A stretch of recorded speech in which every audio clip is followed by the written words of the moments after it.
You are looking at Julian's pronunciation guide, where we look at how to pronounce better some of the most mispronounced words in the world, like this other curious word. But how do you say what you're looking for today?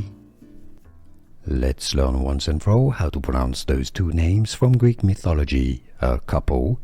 If you want to learn more Greek names from the Greek mythology, stay tuned, there are more videos for you. You'll want to learn from Baucis, is how it's pronounced, or bosses as the Americans say it, and two different ways of pronouncing it: Philemon, which is the most common pronunciation in English, Baucis and Philemon, or Philemon, which is also a correct pronunciation.